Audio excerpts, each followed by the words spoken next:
que é um cabelo?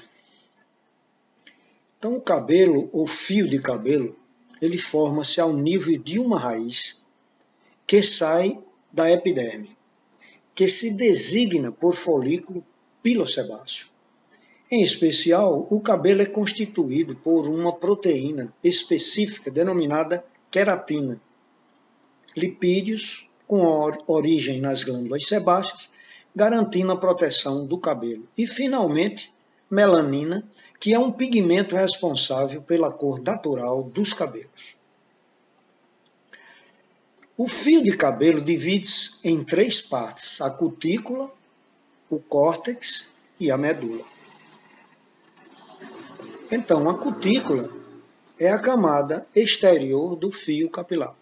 Ela é constituída por escamas feitas de placas finas de queratina empilhadas uma às outras como as telhas de um teto. É uma proteção impermeável. Já o córtex representa 90% do peso do fio do cabelo. Ele é constituído por queratina, cuja organização dá ao cabelo a sua força e a elasticidade. O córtex é igualmente constituído por melanina, responsável pela cor dos cabelos. Em seguida, nós temos a medula, que é um pequeno canal oco no centro do fio cabeludo. Nos cabelos muito finos, por vezes até ele nem existe. Uma média, temos 200 a 300 cabelos por centímetro quadrado no couro cabeludo, ou seja, cerca de 100 mil no total, sendo que perdemos de forma natural de 50 a 100 por dia. A vida do cabelo é uma sucessão de etapas que formam o ciclo capilar. Cada folículo pilossebáceo tem, ao longo da vida, uma média de 25 ciclos pilares. Durante um ciclo, o cabelo cresce, persiste, evolui e cai de acordo com 3 fases. Então vamos ver quais são essas 3 fases. A primeira fase é chamada anagênica, a segunda é fase catagênica e a terceira é a fase telogênica. Na fase anagênica, fase de crescimento que dura entre 3 e 6 anos e num dado momento abrange 85% da cabeleira. A fase catagênica é uma fase de transição, quer dizer, regressão do cabelo, que dura entre 2 e 3 semanas, envolvendo 1% da cabeleira. E, finalmente, a fase telogênica, que é uma fase de eliminação, que dura entre 2 e 3 meses, envolvendo 14% da cabeleira. Portanto, nós estamos hoje falando aqui sobre queda de cabelo. E é interessante porque é uma coisa que interessa a todos nós. Então, nós vamos estudar durante esse momento aqui algumas coisas que muito nos interessam, algumas nós conhecemos, outras não. Então, espero que seja de utilidade para todos nós. Cabelo dita moda e marca épocas. E tem um papel fundamental na composição da aparência das pessoas. O cabelo nasce no couro cabeludo em uma cavidade chamada folículo piloso. Lá, agrupam-se as células que perdem seus núcleos, ou seja, células mortas, formando o fio de cabelo. Por isso, para ter cabelos bonitos e brilhantes, é preciso ter cuidados diários, com tratamentos específicos para prevenir os danos aos fios e promover o tratamento do couro cabeludo. Diariamente, o cabelo está exposto a várias agressões, sejam elas do meio ambiente ou impostas por nós mesmos. Cada fio de cabelo é formado por 3 partes: medula, córtex e cutícula, e uma estrutura semelhante a um lápis. A parte mais interna é a medula, que corresponderia ao grafite do lápis. Depois vem o córtex, que representa 95% do fio e corresponderia à madeira do lápis. E finalmente a cutícula, que seria o verniz que envolve o lápis. A cutícula é formada por células achatadas e sobrepostas, organizadas como as telhas de um telhado, e tem a função de proteger o interior do cabelo. Quando a cutícula está alinhada, mantém as moléculas de água e de proteína seladas dentro do fio, conservando-os maleáveis, com brilho, fortes e macios. O córtex é a parte interna do cabelo e representa o corpo do fio. É formado por proteínas de queratina que dão força, forma e cor aos cabelos. Qualquer dano ao córtex terá como consequência a quebra do cabelo ou a formação de pontas duplas. Já a medula é a estrutura central do cabelo e distribui proteínas ao longo dos fios. Pequenos atos diários, como pentear ou escovar os cabelos, utilização do secador ou produtos químicos podem intensificar os danos à cutícula. Nos cabelos danificados, as escamas estão abertas, o que provoca perda de brilho, umidade e resistência. É por isso que eles necessitam de um tratamento profundo e intensivo. Ele pode ser curto, comprido, liso ou crespo, preto, castanho ou loiro, não importa. É ele que mostra nosso estilo, expressa nossa feminilidade, personalidade e até sensualidade. Mas afinal, o que são os cabelos? São fibras naturais responsáveis pela proteção da pele, isso é, do couro cabeludo. E são compostos de proteínas, água, lipídios e elementos residuais, como cálcio, magnésio e zinco. E você sabe por que tantos produtos no mercado falam de proteínas? Porque as proteínas são os principais componentes dos nossos cabelos, podendo representar até 96%. E sua reposição significa cabelos mais bonitos e saudáveis. Assim, existem produtos com queratina, proteínas de trigo, da aveia, entre outras. Agora, olha só algumas curiosidades sobre o nosso cabelo. Por dia, nós perdemos de 80 a 100 fios de cabelo. Ele cresce de 1 centímetro a 1,5 centímetros por mês, aproximadamente 15 centímetros por ano. Cada pessoa tem de 100 mil a 150 mil fios de cabelos. Nossos cabelos são tão essenciais que agora eu convido você para uma viagem cheia de descobertas. Esse aqui é o fio do nosso cabelo. Ele é formado por duas partes principais sobrepostas. A cutícula, que é a camada mais externa e atua como uma parede de proteção para o interior do cabelo. São as cutículas que protegem os fios de agressões externas e, quando saudáveis, garantem o brilho, a maciez e deixam os fios mais fáceis de pentear. E o córtex, a maior parte do cabelo, cerca de 80%, é constituído por um conjunto de fibras que doam a elasticidade e a resistência à ruptura. E é no córtex que fica a melanina, pigmento que dá cor aos cabelos. Mas além dos fios ou hastes que podemos ver, existe a estrutura interna dentro do couro cabeludo, chamada bulbo ou raiz. Essa é a parte viva do cabelo, que fica implantada no couro cabeludo e recebe dos vasos sanguíneos a nutrição para o fio de cabelo. Os cabelos passam por várias fases: crescimento, transição e desprendimento. Assim como a vida: nascimento, crescimento e morte. Durante a nossa vida, os folículos passam por essa fase mais ou menos 25 vezes. Olá!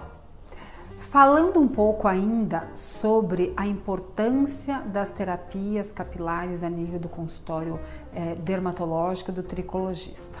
Aqui nós vamos dar um exemplo de uma mulher com o que nós chamamos de eflúvio telógeno. Você consegue observar que a quantidade de cabelos ela é boa, você não observa rarefação, mas é uma paciente que se queixa de muita queda de cabelo. Então, neste caso, quando nós passamos ao exame do videodermatoscópio, você consegue observar aqui que as raízes do cabelo, ou seja, os fios do cabelo, eles têm todos mais ou menos o mesmo diâmetro, né?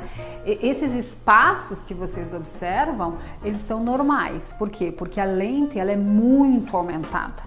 Então aqui não é falha, é porque você está aumentando mais de 100 vezes aquilo que você observa a olho nu. Então, aqui nesse tipo de exame, que é o videodermatoscópio, você vai observar a espessura da haste do cabelo. Então você pode olhar e mais ou menos todas elas têm o mesmo diâmetro, né? Isso significa então que se essa pessoa está com queixa de queda de cabelo, se você fez um exame a nível de consultório, observou no teste da tração leve, que é você fazer uma tração leve mesmo nos cabelos, puxar um pouco do cabelo, e vem mais do que 5 fios, ela está numa queda aguda.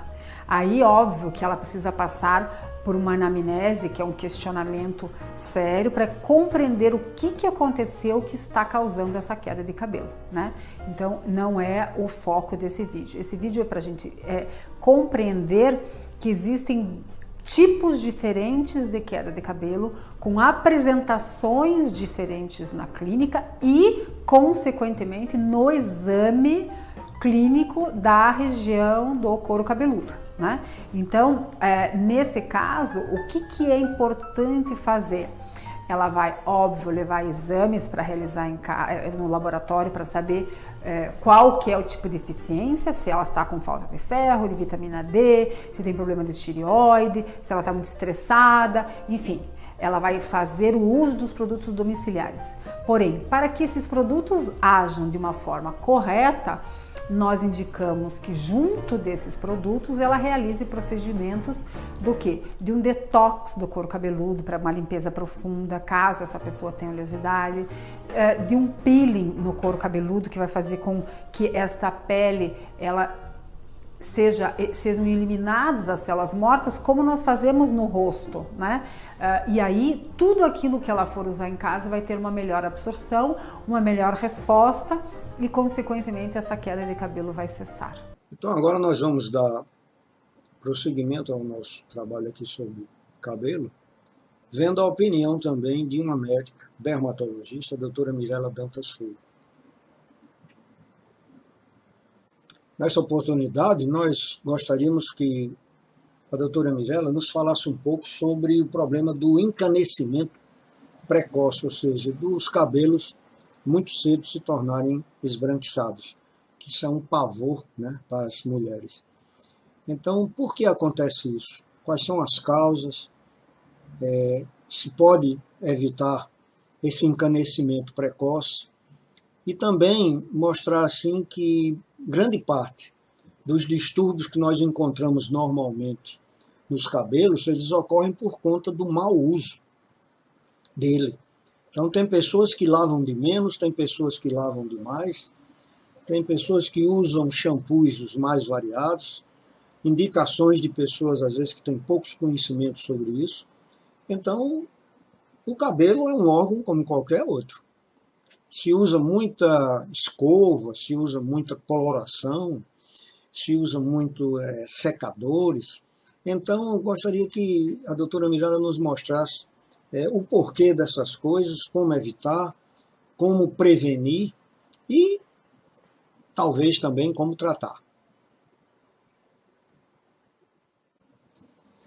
Bem, uma pergunta frequente é justamente em relação ao encanecimento dos fios. A perda da coloração dos fios, tornando eles brancos. O que dá pigmentação aos fios é a melanina. A melanina ela vai ser produzida pelo melanócito que existe no fio capilar.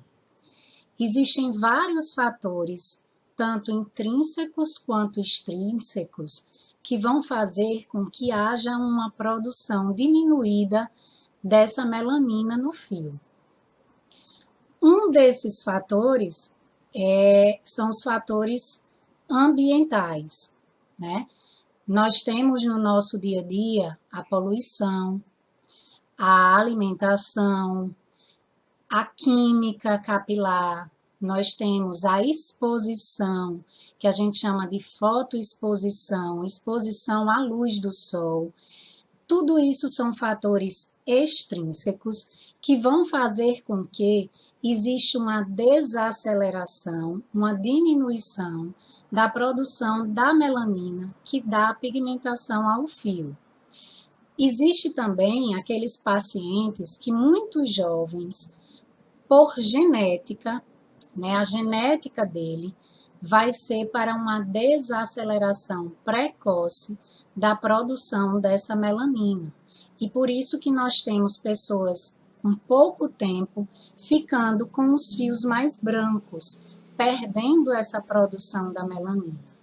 É claro que a gente precisa lembrar que todos os fatores físicos, como o calor, a chapinha, o secador, os produtos químicos, os alisantes, os despigmentantes, os descolorantes, todos esses fatores vão interferir nessa produção e vão fazer com que exista um desaceleramento da produção do pigmento do fio e contribuir para a canice precoce, né? Para esse fio se tornar mais branco.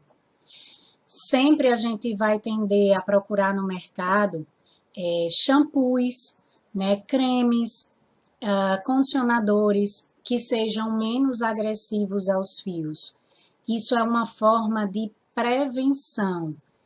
Da parte genética, da nossa programação de produção do pigmento, a gente não consegue fazer modificação.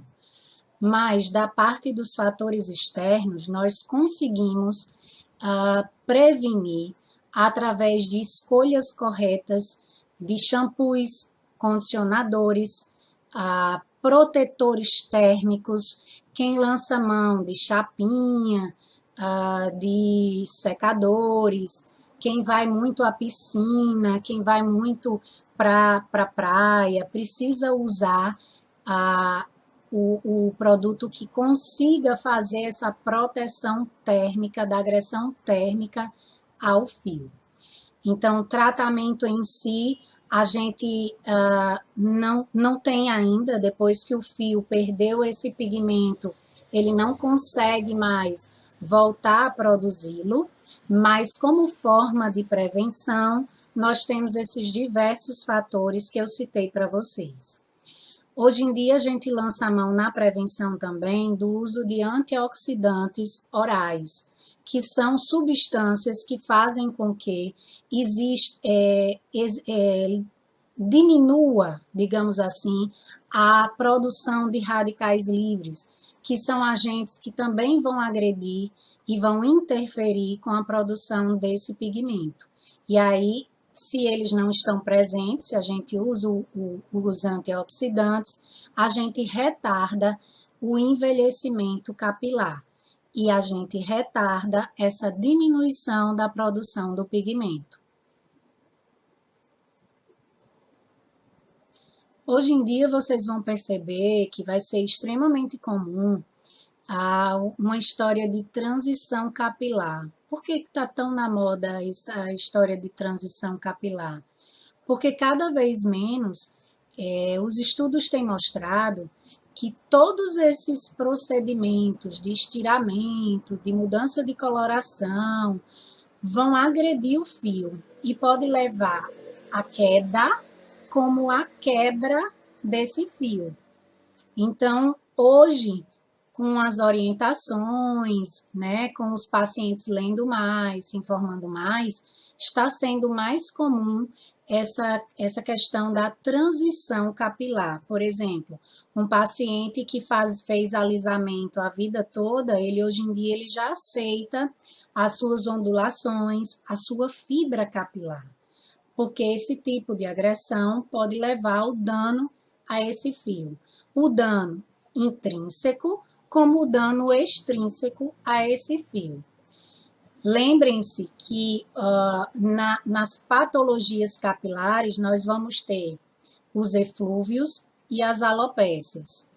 O paciente ele não vai conseguir distinguir, separar o que é um eflúvio, ou seja, o que é uma queda de cabelo, para o que é uma alopecia, né? Uma rarefação até chegando à ausência do cabelo, como a gente identifica, por exemplo, nas alopecias areatas, né? Onde o paciente pode ter uma perda localizada em um único local, pode ter várias perdas em diversos locais do couro cabeludo ou de outras regiões, onde temos pelos como supercílios, como os próprios cílios e de diversas outras regiões do corpo que temos pelos.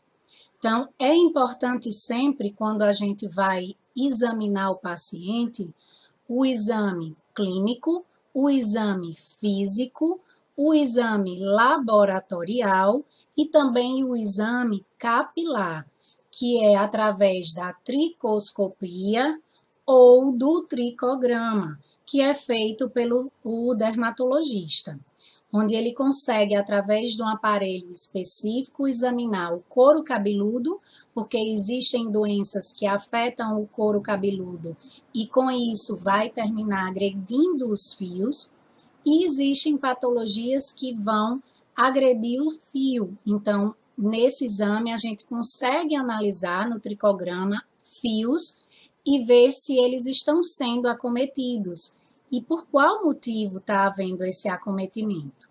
Então, é extremamente importante ter toda essa diferença. A parte capilar, a parte de tricologia é um mundo, né?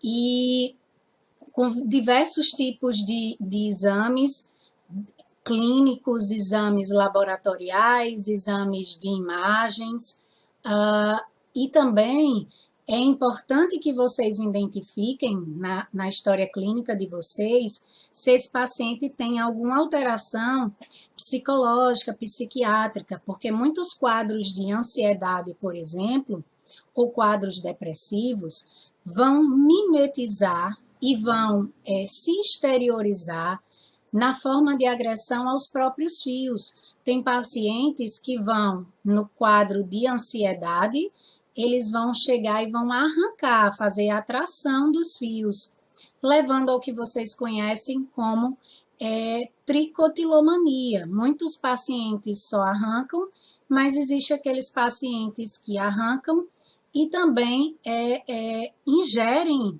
né, esses cabelos, causando o que vocês conhecem como tricobenzoar, né? Até chegando a ter obstruções intestinais. Aí o paciente já tem um quadro psiquiátrico mais grave, mais importante, mas é legal, é válido vocês terem esse conhecimento mais amplo, que às vezes de uma patologia psiquiátrica o paciente vai ter uma alteração capilar e pode chegar a ter um quadro sistêmico mais grave, como uma obstrução intestinal, por exemplo.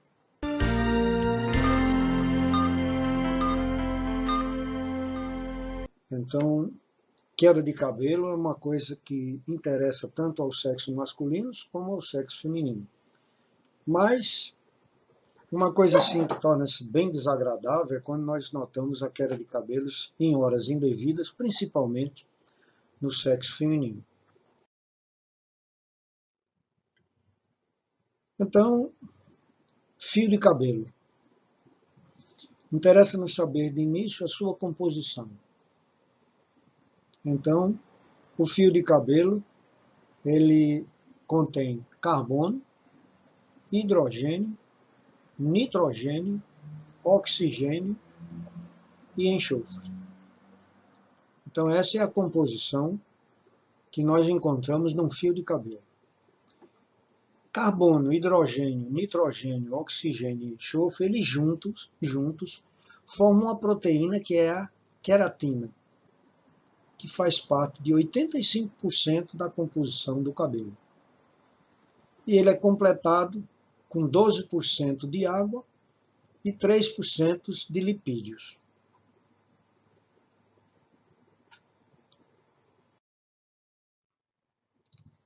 Tipos de célula do cabelo. O cabelo possui cerca de 20 tipos de células. Então, ele tem 20 tipos de células, com as mais variadas funções. Além de formarem os fios, essas células estão ligadas a diversos sistemas do corpo humano, principalmente o sistema nervoso, o circulatório e o imunológico. Funciona também como um isolante térmico, protegendo a cabeça das radiações solares.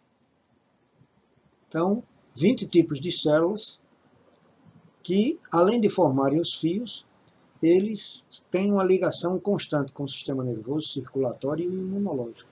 funciona também como um isolante térmico, protegendo a cabeça das radiações solares. Nascimento e evolução do cabelo. O cabelo nasce no folículo piloso. Cada folículo piloso tem vida própria, ou seja, cada cabelo cresce independentemente do crescimento dos outros. Se os folículos estivessem sincronizados, todos os cabelos cresceriam ao mesmo tempo. O folículo retrai-se à superfície do couro cabeludo.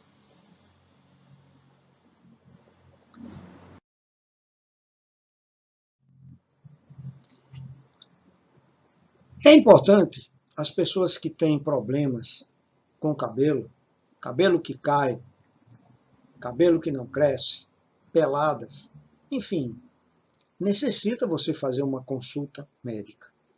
E é importante você saber o que você vai se queixar ao médico quando estiver se consultando com ele.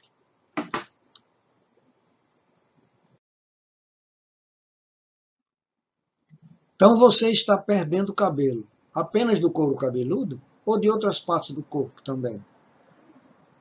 Então essa é uma pergunta que o seu médico poderá lhe fazer.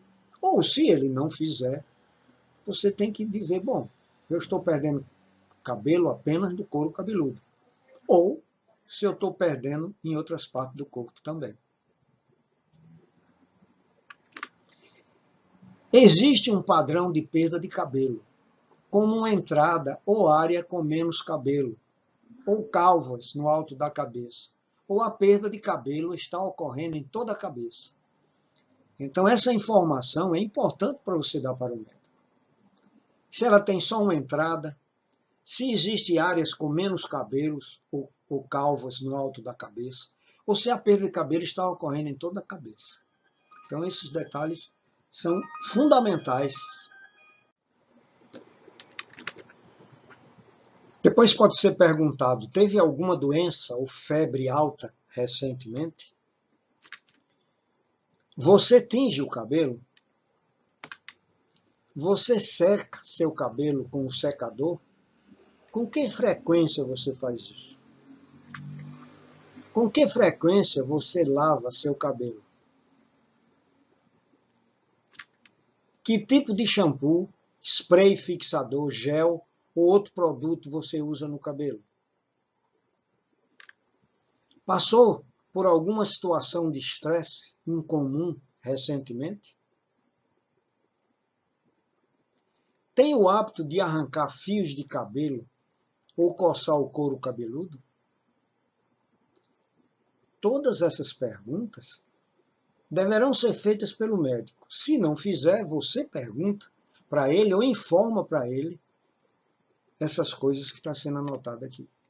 Depois, você tem outros sintomas, como coceira, descamação ou vermelhidão no couro cabeludo?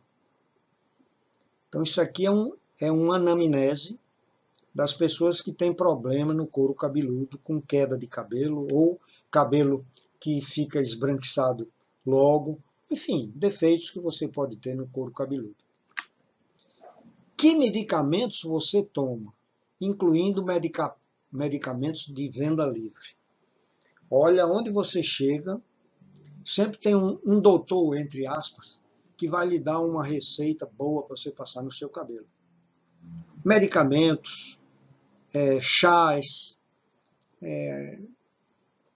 poções mágicas. Então, todos esses medicamentos você tem que mostrar ao seu médico que está usando, principalmente medicamentos de venda livre.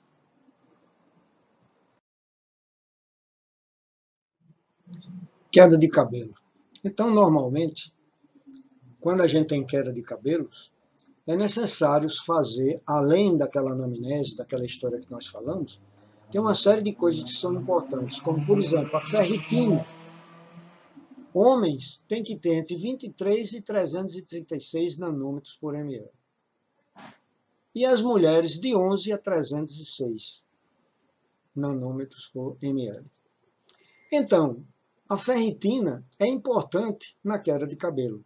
A mulher, por exemplo, quando ela tem 11, 12, apesar de estar dentro da faixa, mas ferritina baixa da queda de cabelo.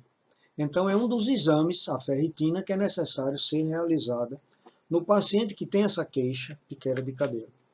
Depois, fazer um estudo da tireoide. Então, no exame de sangue, nós podemos pesquisar o T3, T4 e o TSH.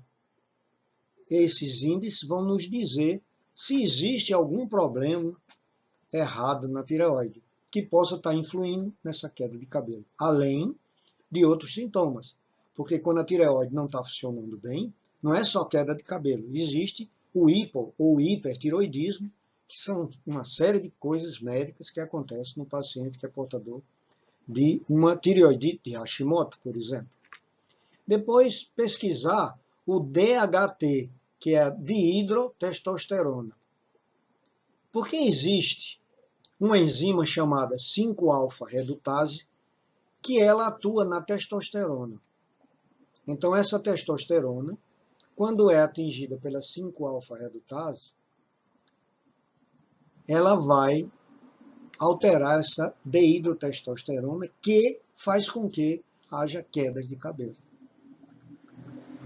Nós sabemos que é utilizado um medicamento, que é a finasterida, e alguém já usa esse medicamento para evitar a queda de cabelo quando é diagnosticado essa alteração da testosterona. Mas é importante a gente ter cuidado, porque os efeitos colaterais da finasteridas, elas aparecem a longo prazo. Então você começa logo a usar, não nota coisa nenhuma. Então é interessante se prestar atenção a esse detalhe. Depois vem o estresse, que é um fator assim, importantíssimo no aumento do cortisol, e sempre que você tem, por um longo período, esse aumento do cortisol, claro que ele vai também atuar, fazendo com que os cabelos caiam. E, na história clínica, é necessário conversar com o paciente, saber se ele tomou alguma anestesia geral, porque, às vezes, a anestesia geral, um ano depois que você tomou anestesia geral, pode começar uma queda de cabelo. E quando você vê suplementos que são utilizados na queda de cabelo, eles têm muita finalidade quando a queda de cabelo é causada pela anestesia geral. Esses outros casos aqui, você tem que tratar o problema. Agora, uma coisa assim que é uma opinião que a gente pode dar, é sobre o shampoo de capsaicina. Ele é um vasodilatador capilar. Então, você, numa farmácia de manipulação, o médico pode prescrever um shampoo à base de capsaicina para você fazer lavagens com massagem no couro cabeludo. Aí sim, é uma coisa que pode ser usada mesmo com todos esses outros tratamentos que nós vimos ali. Ok? Então, queda de cabelo não é somente alguma coisa, pode ser tudo isso que nós mostramos aqui agora. Existe queda de cabelos que pode ser no sexo feminino e no sexo masculino. No sexo masculino, quase que a gente sabe que o homem normalmente, quando tem mais idade, a maioria deles se tornam carecas, né? Eles perdem o cabelo, principalmente hereditariamente. Mas na mulher, o negócio é mais complicado. A queda de cabelo é uma queixa mais comum entre as mulheres e, quando patológica, tem diversas causas, como doenças da tireoide, que nós falamos há pouco, deficiência de ferro, que é quando você tem uma ferritina muito baixa, amamentação, doenças infecciosas e autoimunes e estresse físico ou emocional. As doenças infecciosas e autoimunes, nós sabemos que as autoimunes são aquelas doenças em que o organismo ataca seus próprios órgãos. Então, é uma coisa assim, importante para o nosso conhecimento. E a causa exata da perda de cabelo vai determinar a quantidade de cabelo perdido, a velocidade com que isso acontecerá e que locais do corpo sofrerão mais com a perda dos fios. Medicamentos também podem causar problemas, como os usados em quimioterapias. Como a gente sabe que pessoas que são portadoras de câncer, que fazem cirurgia e depois precisam do quimioterápico, normalmente eles perdem o cabelo. Depois nascem, né? Então, a causa exata do perda do cabelo vai determinar justamente a quantidade, a velocidade e como isso acontecerá.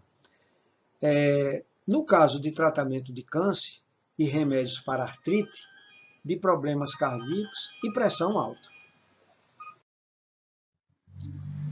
Existe também a causa de cabelos perdidos pelo sexo masculino.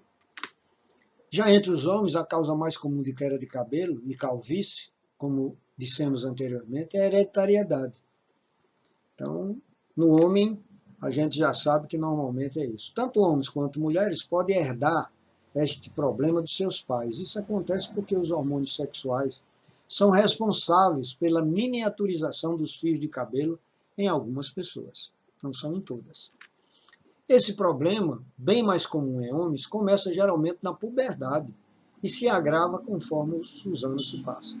Por fim, a tricotilomania, que é uma doença em que a pessoa arranca os seus próprios fios de cabelo com as mãos, descontroladamente, pode ser responsável por falhas no couro cabeludo e pelos da barba. Né? Na verdade, é a água excessivamente quente que prejudica a saúde dos fios, estimulando a produção de glândulas sebáceas. Ainda mais agora, com a entrada do inverno, quando começa o tempo de inverno, é recomendado optar por temperaturas mornas.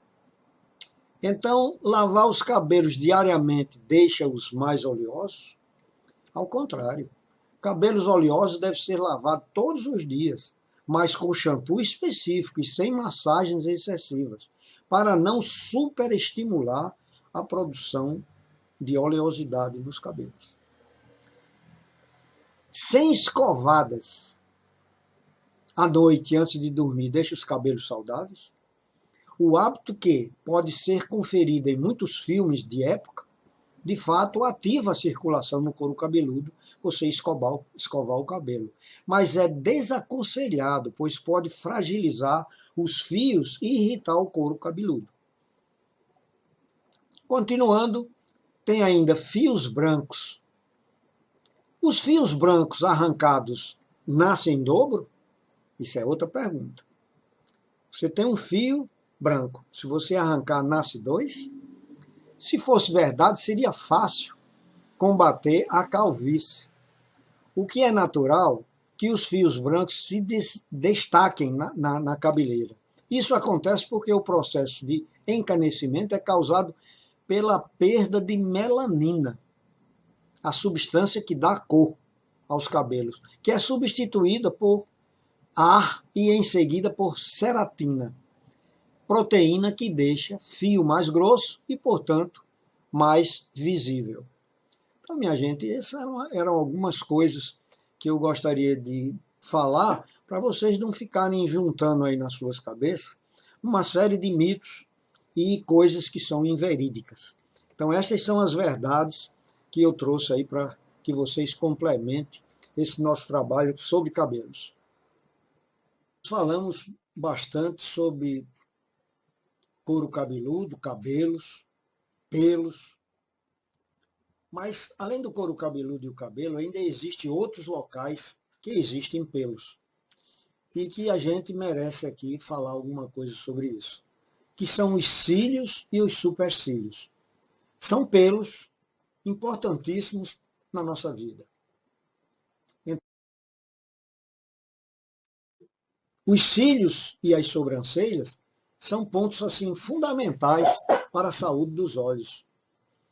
Então aqui nós queríamos dar uma ligeira orientação de como é que isso funciona. Então nós temos aqui o olho com a pálpebra superior e a pálpebra inferior. Do lado superior e externo, nós temos as glândulas lacrimais, que são a glândula situada nessas partes superior e externa, que é chamada de glândula principal. Então ela fica por dentro da pálpebra, né?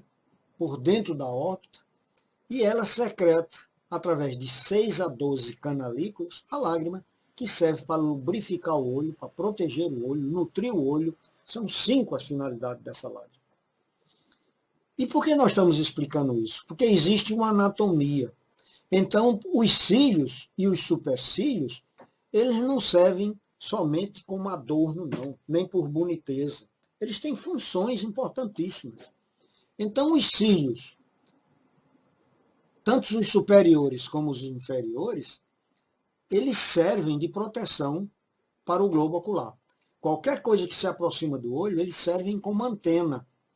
E eles são automáticos, quer dizer, tudo que ele nota se aproximando deles, eles tendem a fechar o olho para não bater dentro do globo ocular, para não feri-lo.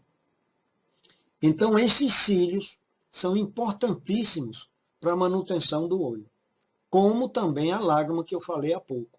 Então, a lágrima, depois de executar o seu trabalho, ela é escoada pelos pontos lacrimais superior e inferior, desce pelos canalículos lacrimal e entra finalmente nas fossas nasais. A lágrima, além de manter o olho sadio, ele umedece o nariz.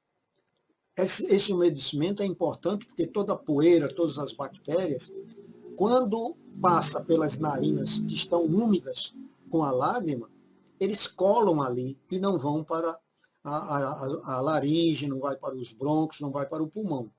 Então a lágrima tem essa finalidade também ao nível do nariz.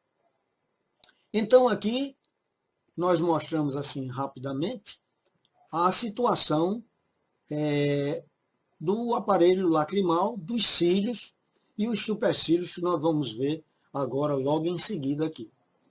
Então, o que acontece modernamente? É que as mulheres, principalmente, usam milhões de coisas através de aparelhos, através de pinças, cosméticos, e eles então modelam as suas sobrancelhas ao ponto de muitas pessoas tirar a sobrancelha totalmente e fazer apenas uma pintura. Tem pessoas que pintam ela até de maneira definitiva. Então eu quero dizer a vocês que o supercílio ou as sobrancelhas, ela tem uma finalidade para que o suor ou qualquer coisa que toque aqui na nossa fronte não escorra para dentro do olho, que serve como um aparato. Então aquelas pessoas que arrancam as sobrancelhas e pintam, perdem essa capacidade que o olho criou. Também nós notamos que se usa a maior quantidade possível de tintas e nós modelamos de maneira ao gosto, ou de acordo com o rosto da pessoa, fazendo modelagem dessas sobrancelhas. Isso muitas vezes causa uma série de problemas para o médico, porque pela sobrancelha, pela parte dos supercílios aqui superiores, eles nos dão muita informação.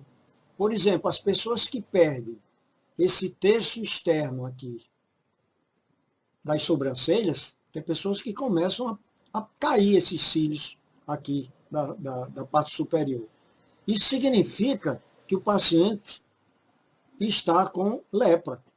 Ou, então, se a pessoa arranca e pinta, esse detalhe o médico deixa de ver. Então, são alterações anatômicas e biológicas que as modas criam e que atrapalham demais o senso médico de beleza, né? Então, pela beleza, se expõe muito o olho para outras coisas. Depois nós temos uma coisa assim comum, que é as mulheres pintarem as pálpebras para que crie uma imagem diferente dos seus olhos. Eu não sei porquê, mas em todo lugar onde eu entro para ver como é que eles ensinam a fazer isso, eles fazem de maneira errada. Porque deveria pintar as pálpebras abaixo dos cílios. Quer dizer, estão vendo aqui esse pontinho vermelho? A pintura deveria ser feita aqui, e não no meio dos cílios, como nós estamos vendo aqui, e onde eles explicam como é que faz. Então, eles metem pintura aqui no meio dos cílios. Parte dessa pintura, quando você abre e fecha os olhos, ela cai dentro do olho e dá reações importantíssimas para o olho. Então, vocês vejam que existe uma série imensa de modelos de pintura dos cílios e que, às vezes, chega lá no consultório, eu vou olhar os cílios lá da cliente e é, por exemplo, quinta-feira, e eu vejo lá os cílios muito sujos ainda, completamente sujos, de tinta. E eu pergunto, usou hoje esse lápis? Ela disse, não, foi quando eu fui para a festa domingo. Quer dizer, segunda, terça, quarta, quinta, 4 dias isso está aqui fazendo mal aos olhos. Então, isso são coisas que a gente, às vezes, não tem a oportunidade de conversar, a não ser no consultório com os pacientes. Então, eu aproveito essa oportunidade. Então, por que a gente fala tanto sobre essas coisas?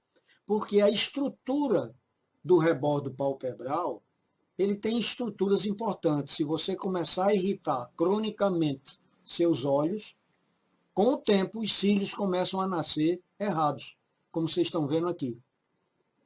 Eles começam a nascer para dentro do olho e vai irritar profundamente o globo ocular. A pessoa sente como se tivesse areia, o olho vive, consequentemente, muito inflamado. E o que eu falei a vocês, que eu não achava certo a pintura ser feita aqui, no rebordo da pálpebra, veja que os cílios estão saindo daqui. Ó. Então, o certo é pintar aqui, ó, depois dos cílios, e não no rebordo. Aí você diz, por quê? Então, vou explicar a vocês. Quase entre um cílio e outro, tem um orifício, olha, aonde sai uma secreção que dá lubrificação aos olhos e dá a beleza do brilho do olhar. Se você usa pintura aqui, você entope esses pontinhos e a substância deixa de sair para lubrificar os olhos e começa a dar uma inflamação na pálpebra chamada blefarite.